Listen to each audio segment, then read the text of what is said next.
Hi, everyone. Oh, I have something to read to you. Sovereign immunity.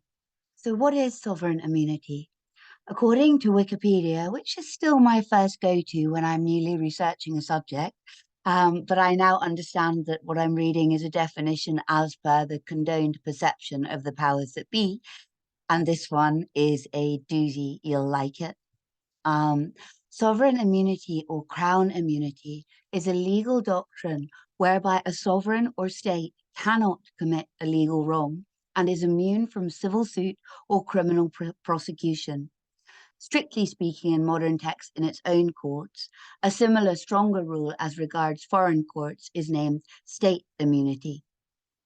Well, isn't that nice? I didn't know there was such a thing as above the law, enshrined by law, but here we have it.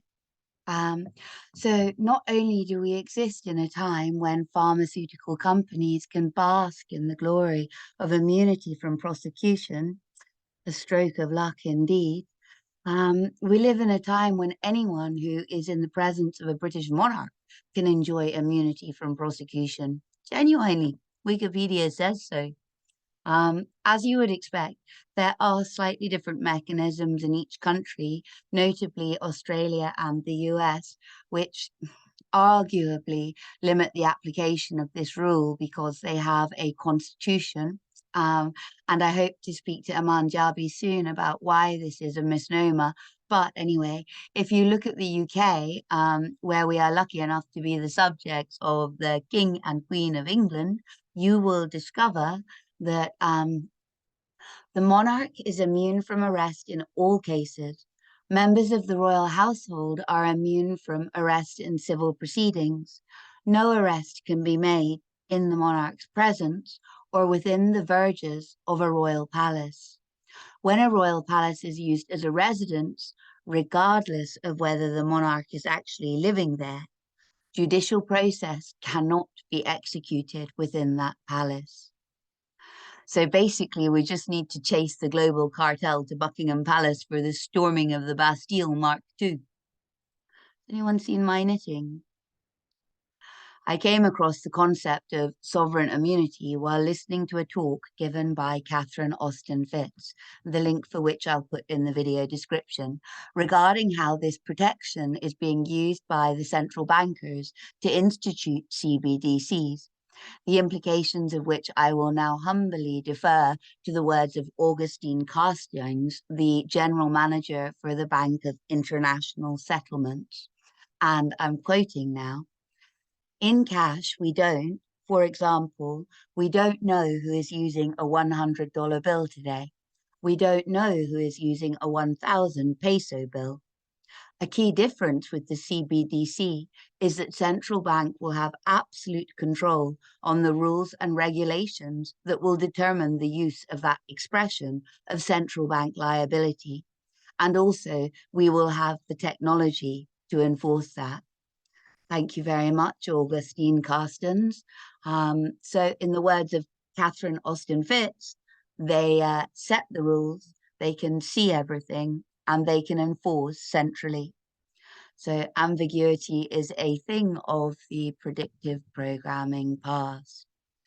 Now, when you piece this together with the intent and concerted effort of the IMF to push through legislation in all Western nations, which will afford CBDCs the status of legal tender, alongside the issuance of tokenized money. So, for instance, in the UK, if you have a smart meter, you're being supported by the government to cover your electricity bills without the inconvenience of your having to decide how to spend the money.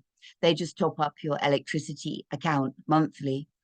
And if you don't have a smart meter, you're being sent letters featuring a barcode, which you then have to take to the appointed retailer for them to scan to afford you your allotment of tokenized money, which isn't really money because not only can't you choose how to spend it, but it also expires, poof, after 3 months. Gone, just like that.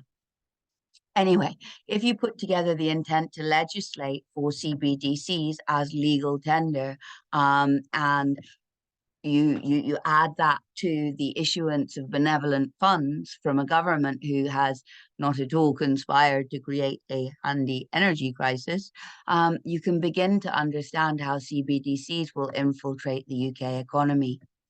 Thanks to a video by Best Evidence, and again, you'll find the link in the video description, I have come to understand that despite most people, including yours truly, not knowing it, when you pay for something using credit, the person that you pay that money to has the option to refuse it because it isn't legal tender. Now, most of us are oblivious to this fact because in our lifetime so far, vendors haven't been in the habit of refusing this form of payment. Our transactions go through instantly without seemingly have been subject to the question of consent. Once CBDs are established in law as legal tender, the government can issue their support vouchers in CBDCs. And not only will the recipient have to spend it or live below the breadline, vendors will have to accept it or write off the loss. In this way, resistance by the people or small to medium-sized enterprises will be negated, it will be futile. Grants to support small businesses in the face of future climate lockdowns will be issued in CBDCs. Benefits, tokenized support schemes, and ultimately universal basic income will all be issued in CBDCs. So circumventing the currency without sustaining capital deficit won't be possible. In the words of Melissa Cuimmei in her latest Iconoclast interview, and that link is in the description too and well worth watching, CBDCs are inevitable.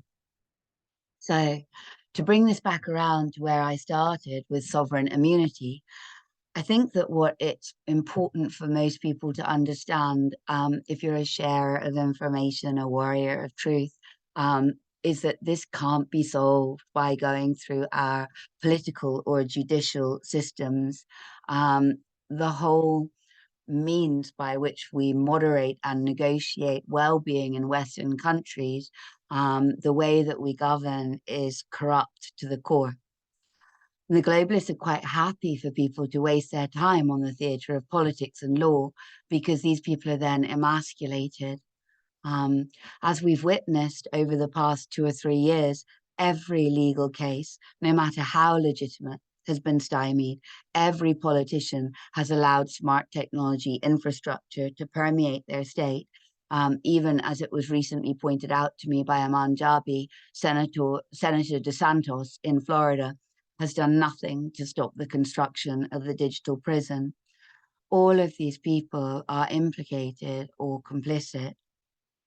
The only thing that remains is to educate your local communities, to reject our consumerist roots, and to understand that our nature has been intentionally contorted. We need to harken back to our hunter-gatherer origins and start again. Now, the task is enormous, but the alternative is slavery. Thank you so much for listening. I really, really do appreciate it. I think you know that. I hope you know that. I love you all. Take care. Goodbye. Bye.